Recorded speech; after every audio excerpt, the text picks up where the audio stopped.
സർവമംഗളമംഗല്യേ ശിവേ സർവാർത്ഥസാധികേ ശരണ്യേ ത്രംബകേ ദേവി നാരായണി നമോസ്തുതേ. നമസ്കാരം, സ്വാഗതം. ലളിതാ സഹസ്രനാമം അടുത്ത കുറച്ച് നാമങ്ങളിലേക്ക് പോവാം. 531 മുതലുള്ള നാമങ്ങളാണ് ഇന്ന് നോക്കുന്നത്. അപ്പോൾ സഹസ്രനാമങ്ങൾ ജപിക്കുന്നത്, പ്രത്യേകിച്ചും ലളിതാ സഹസ്രനാമം സന്ധ്യയ്ക്ക് ജപിക്കുന്നതാണ് നല്ലത്. അപ്പോൾ നമ്മുടെ മനസ്സിലുള്ള ഒരു ദിവസം മുഴുവനുമുള്ള പ്രയാസങ്ങളൊക്കെ കുറച്ച് നമുക്ക് മാറ്റിയെടുക്കാനും കഴിയുമെന്ന് ഇതിൻ്റെ വ്യാഖ്യാനങ്ങളിലൊക്കെ പറയുന്നുണ്ട്. അപ്പോൾ ദേവിയുടെ രൂപവും അവതാരവും അതുപോലെ അതുകൊണ്ടുള്ള ഗുണങ്ങളും ഓരോ കാര്യങ്ങളും ഇതിൽ വർണ്ണിക്കുന്നുണ്ട്. അപ്പോൾ ഇപ്പോൾ 531 ശ്ലോകമാണ് ഇതിൽ പറയുന്നത്. 531 ശുക്ല സംസ്ഥിത. അപ്പം സർവായുധര ശുക്ല സംസ്ഥിത സർവധൗമകി സർവോധനപ്രീത ചിത്ത യാഗിന്യംബ സ്വരൂപിണി സ്വഹസദാ മതിർമേധ ശ്രുതി സ്മൃതിരനുത്തമ പുണ്യകീർത്തി പുണ്യലഭ്യ പുണ്യശ്രവണ കീർത്തന. അതുവരെയുള്ള കുറച്ച് നാമങ്ങളാണ് നമ്മൾ നോക്കുന്നത്. അപ്പോൾ 531 നാമം ശുക്ല സംസ്ഥിത, ശുക്ലധാതുവിൽ സ്ഥിതി ചെയ്യുന്നവൾ. അപ്പോൾ നേരത്തെയൊക്കെ മജ്ജയിൽ സ്ഥിതി ചെയ്യുന്നു, അസ്ഥിയിൽ സ്ഥിതി ചെയ്യുന്നു, ത്വക്കിൽ സ്ഥിതി ചെയ്യുന്നു എന്നൊക്കെ പറഞ്ഞു. അപ്പോൾ രക്തം, അസ്ഥി, മജ്ജ, ത്വക്ക് ഇവയിലൊക്കെ സ്ഥിതി ചെയ്യുന്നതായിട്ട് പറഞ്ഞപ്പോൾ ഇവിടെ പറയുന്നത് ശുക്ല സംസ്ഥിത എന്നാണ്. സൃഷ്ടി നടക്കുന്നത് ശുക്ലം അതിൽ വഴിയാണല്ലോ. അപ്പോൾ ആ സൃഷ്ടിയെ കാണിക്കുന്നതും കൂടിയാണ് ഈ ഒരു നാമം. ഇനി 532 സർവതോമുഖി. സർവ്വത എല്ലായിടത്തും മുഖമുള്ളവൾ എന്നാണ്. അപ്പം നമ്മൾ സാധാരണ പറയാറില്ലേ, ഭഗവാൻ എല്ലായിടത്തും ഉണ്ട്, ദേവി എല്ലായിടത്തും ഉണ്ടെന്ന് പറയുമ്പോൾ അതിൻ്റെ അർത്ഥം നമ്മൾ പറയുന്ന പോലെ ഒരിടത്തോ ഒരു അമ്പലത്തിലോ അല്ലെങ്കിൽ അവിടെ അങ്ങനെ ഒരു സ്ഥലത്ത് ഇരിക്കുന്നതല്ല ഭഗവത് ചൈതന്യം. ഭഗവത് ചൈതന്യം എങ്ങും സദാ സർവത്ര നിറഞ്ഞിരിക്കുന്നു. അതാണ് സർവതോമുഖി, എല്ലാ ദിക്കിലും മുഖമുള്ളവൾ.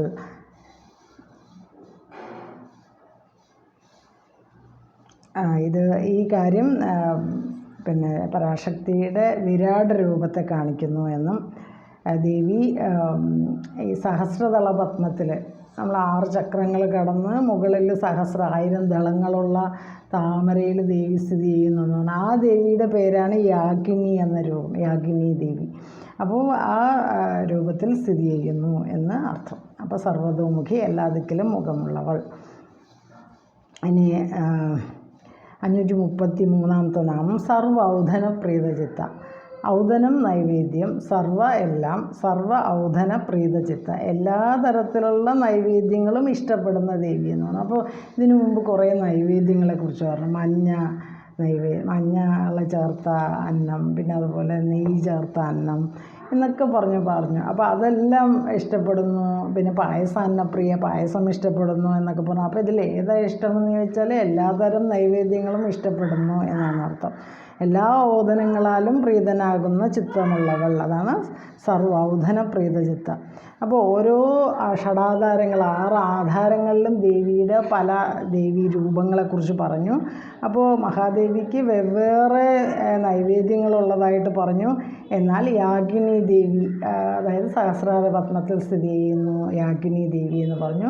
ആ ദേവിക്ക് എല്ലാ ഓദനങ്ങളും എല്ലാ നൈവേദ്യങ്ങളും പ്രിയമാണ് എന്നും സർവ ആയുധങ്ങൾ ധരിച്ച ദേവിയാണ് യാഗിനി ദേവി എന്നും സർവതോമുഖിയാണ് എന്നും ആ ദേവി സർവ ഔധനങ്ങളിലും പ്രീതിയുള്ളവളാണ്. എല്ലാ തരത്തിലുള്ള നൈവേദ്യങ്ങളും ഇഷ്ടപ്പെടുന്നു യാഗിനി ദേവി എന്ന് പറയുന്നു.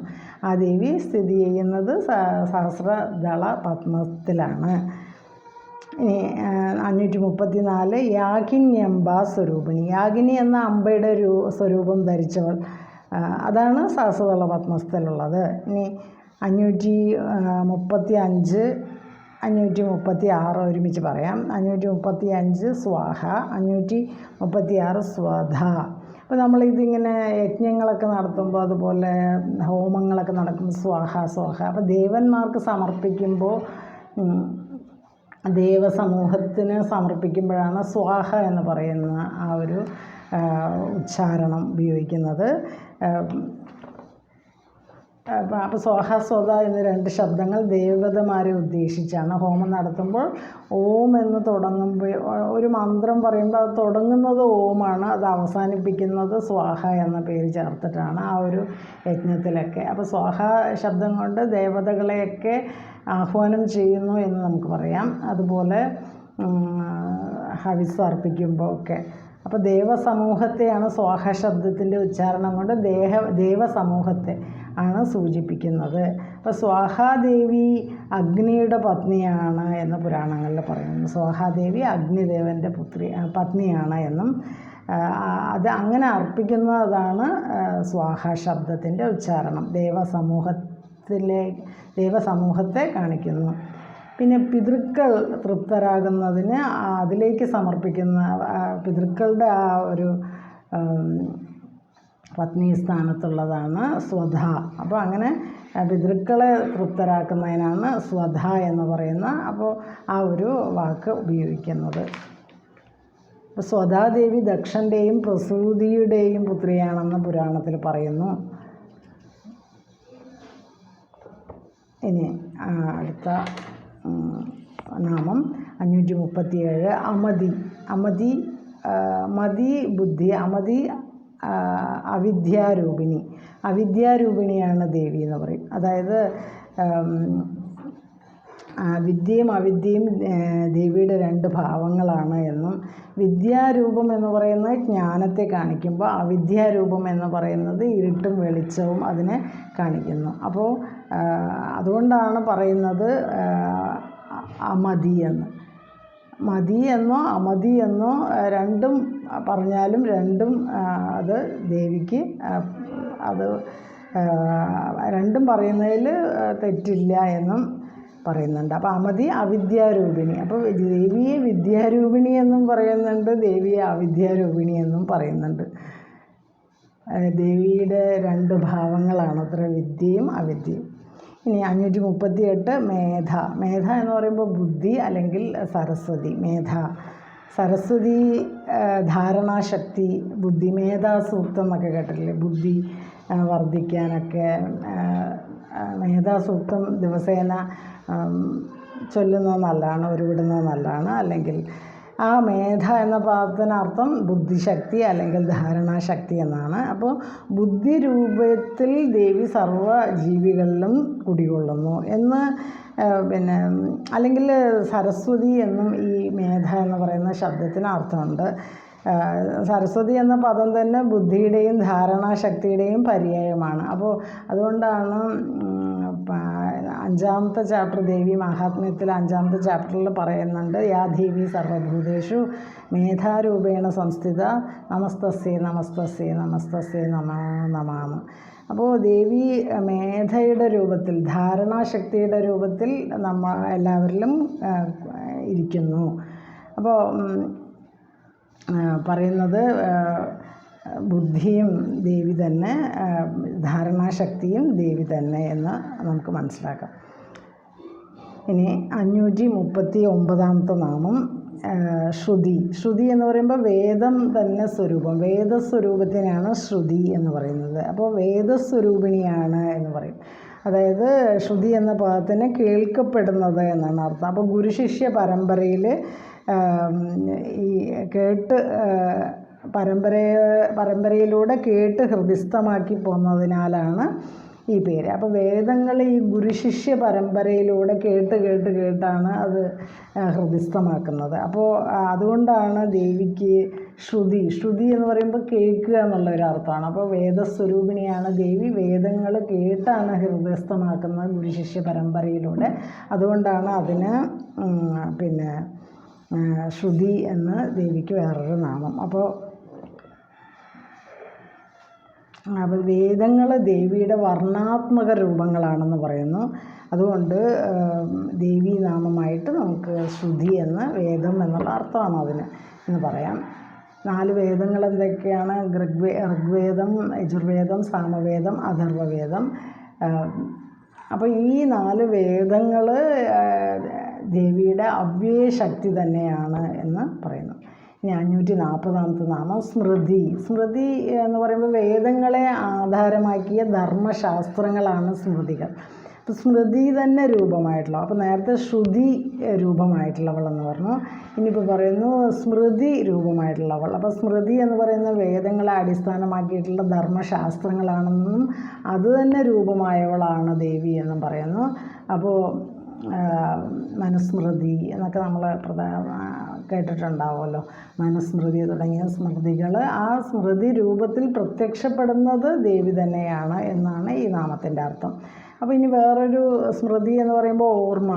നമുക്ക് ആ ഒരു ഓർമ്മ, സ്മൃതി കിട്ടുന്നില്ല, സ്മരണ എന്നൊക്കെ പറയില്ല. ഓർമ്മശക്തി എന്നും സ്മൃതിക്ക് അർത്ഥമുണ്ട്. അപ്പോൾ പ്രാണികളിൽ ഓർമ്മശക്തിയായിട്ട് സ്ഥിതി ചെയ്യുന്നത് ദേവി ചൈതന്യം തന്നെയാണ് എന്ന് പറയുന്നു. അതുകൊണ്ടാണ് 5ാമത്തെ ചാപ്റ്റർ ദേവി മാഹാത്മ്യത്തിൽ പറയുന്നത് യാ ദേവി സർവഭൂതേഷു സ്മൃതി രൂപേണ സംസ്ഥിത നമസ്തസ്യേ നമസ്തസ്യേ നമസ്തസ്യേ നമോ നമഃ എന്ന് പറയുന്നത്. അപ്പോൾ ഇനി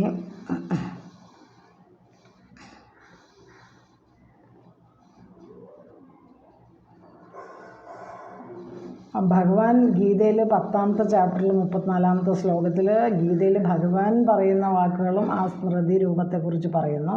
മൃത്യു സർവഹരശാഹം ഉദ്ഭവശ്ച ഭവിഷ്യതാം കീർത്തി ശ്രീവാർക്ക് ച നാരീണാം സ്മൃതിർ മേധാ ധൃതിക്ഷമ.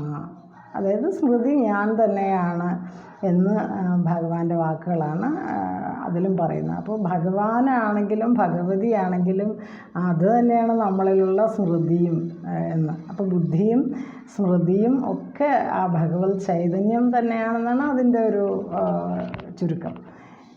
അപ്പോൾ നമ്മൾക്ക് നമ്മുടെ ഈ ഒരു ജീവിത യാത്രയിൽ നമുക്ക് നമ്മുടെ ശരീരത്തെയും മനസ്സിനെയും ബുദ്ധിയും ഒക്കെ നല്ല ഒരു അവസ്ഥയിൽ നിലനിർത്തേണ്ടതുണ്ട്. അതിന് സഹായിക്കുന്ന അത് ഭഗവത് ചൈതന്യമാണ് ആ സ്മൃതിയായിട്ടും ബുദ്ധിയായിട്ടും മേധയായിട്ടും ഒക്കെ ഇരിക്കുന്നത്, ധാരണയായിട്ടും ഒക്കെ ഇരിക്കുന്നത് എന്ന് ഉള്ള ഒരു അറിവാണ് നമുക്ക് ഈ നാമങ്ങളിലൂടെ ലഭിക്കുന്നത്.